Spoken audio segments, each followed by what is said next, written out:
This week in our series of reports on UFOs, we learned a number of things. That not everybody who sees a UFO is crazy, that our government has lied about UFO information, that it's withheld UFO files, and even spied on UFO witnesses. We've also heard from scientists who say life elsewhere in the universe is virtually a certainty. And we heard that a majority of Americans believe that UFOs are real and come from space. Tonight, in part 5 of his report, George Knapp introduces us to a local man with an amazing and disturbing story. George. Gary and Mary Ruth, we've been working on this story for a long time, and we'll tell you right up front that it's going to be hard to swallow at first. This week, we've heard the contention of UFO researchers that there's a secret government within our government. While that may be hard to believe coming from the UFO perspective, we've certainly learned in Watergate and the Iran-Contra scandal that factions within our government can and do pursue their own hidden agendas outside of the law, outside the control of Congress, or the knowledge of the American people. This is exactly the type of operation we'll hear about tonight. It's a chilling scenario with worldwide implications that may have its roots right here. Area 51, that mysterious corner of the Nevada test site, is no longer much of a secret. The fact that secretive things go on here is a given, even to the Soviets, who make daily spy flights over the facility to take a peek at what's going on. These photos, never before shown in public, are about as close as anyone will ever come to seeing what the place looks like again. The dry bed of Groom Lake, corrugated metal buildings, a 3-mile-long runway, and some highly sophisticated radar and detection equipment. It's been known by many names over the years: Dreamland, the Ranch, the Skunk Works. If ever there was a place to test a secret new technology, this is it. And that's exactly what's been done here for decades. Area 51 is where Francis Gary Powers and the other U-2 pilots were trained in the 50s, and where the U-2 itself was developed. The SR-71 spy planes that spotted Soviet missiles in Cuba in the early 60s were also developed at 51. 51 is where stealth technology was nurtured, where Star Wars devices are still tested, and where all manner of CIA monkey business has been plotted and refined. It's the perfect place for secret things, but of course, that's no secret. 51 is ringed by the forbidden vastness of the Nevada test site, by the looming Groom Mountains, and by sparsely populated desert expanses. The few people who do live out here have no love lost for the military, but they're conservative, patriotic, and they mind their own business. You ever see stuff you can't explain? Sure, lots of stuff. Care to elaborate? No.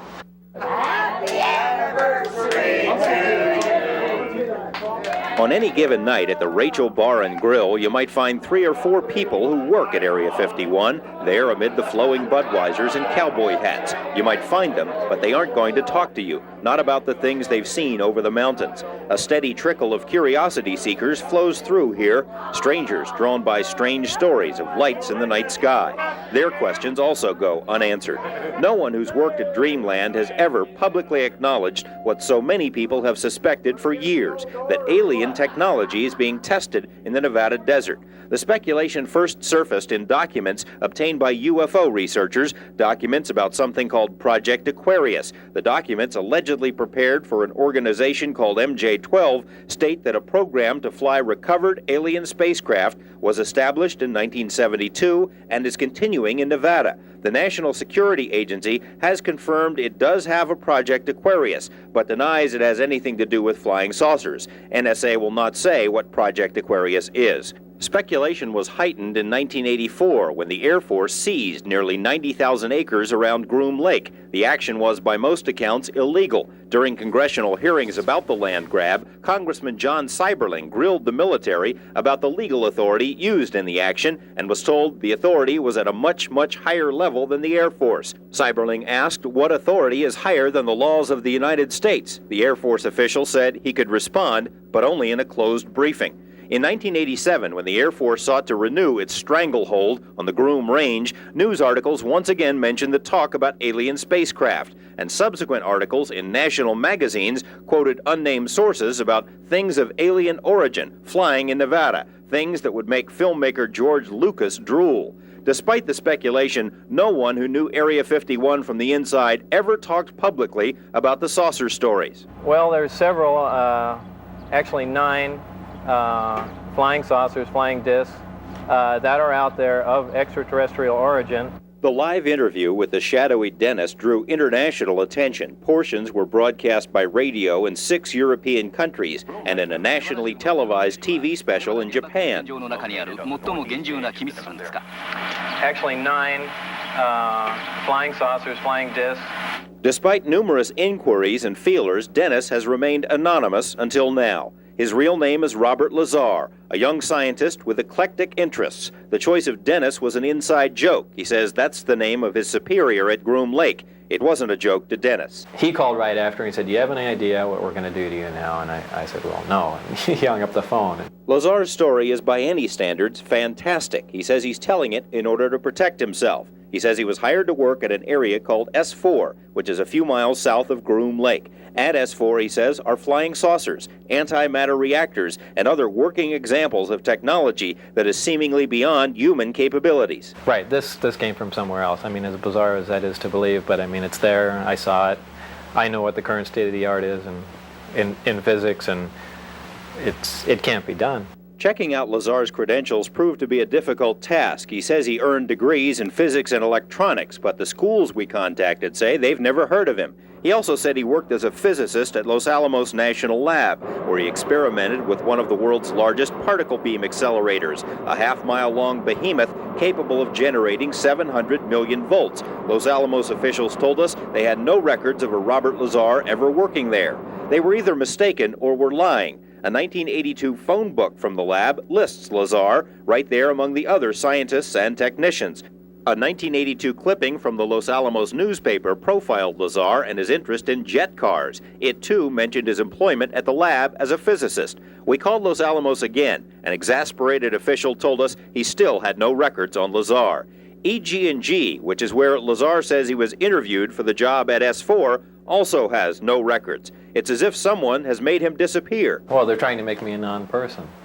Explain. You called where? Well, the schools that I went to, the hospital that I was born at, past job, and essentially nothing comes up with my name in it. He smiles, but out of futility, knowing the whole thing must sound ridiculous. According to Lazar, his employer was the United States Navy. He says he and other government employees would gather near EG&G, fly to Groom Lake, then a very few people would get into a bus with blacked out or no windows and drive to S4. When you get off the bus, what do you see? It's a very interesting building. It's got a slope of probably about 30 degrees, which are hangar doors. And it has textured paint on it, but it looks like sand. It's made to look like the side of the mountain that it's in, whether it's to disguise it from satellite photographs or what. He says he was never told exactly what he'd be working on, but figured it had something to do with advanced propulsion. On his first day, he was told to read a series of briefings and immediately realized how advanced the propulsion was. The power source is an antimatter reactor. They run gravity amplifiers. There's actually 2 parts to the drive mechanism. It's a bizarre technology. There's no physical hookup between any of the systems in there. They use gravity as a wave using waveguides, almost like microwaves. It took a while, Lazar says, before he actually saw one of the flying discs. However, there were hints everywhere. Right, they had a poster, and it looked like a commercial poster almost, like it was lithographed and you could buy it at a Kmart or something. But they were all over the place, and it had the disc that I coined the term the sport model. Was lifted off the ground about 3 feet at area S4 on the dry lake there, and the caption on the bottom said "They're here," and those are just all over the place. Later, he got to see the real thing. When I was let in, it was the first time I saw the sport model in the hangar sitting down, and I was told they could have walked me in the front door, but they purposely wanted to walk me by it. I was told not to say anything and just keep my eyes forward and walk past the disc into the office area. And I did, and as we went by it, I just kind of stuck my hands on it just to run it alongside the thing, and that was about the smallest time. After that, I got to see it actually lift off the ground and operate. But you also, in between that, you saw more than one. Yeah. The hangars are all connected together, and there are large bay doors between each one. And there were 9 total that I saw, each one being different. Like they had the assortment pack. Security at S4 was oppressive, Lazar says, and his superiors used fear and intimidation almost as a brainwashing tool. It did everything but physically hurt me.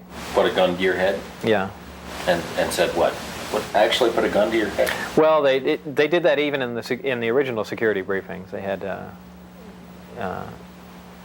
guards there with M16s, and guys slamming their finger into my chest, screaming in my ear. Some people pointing weapons at me.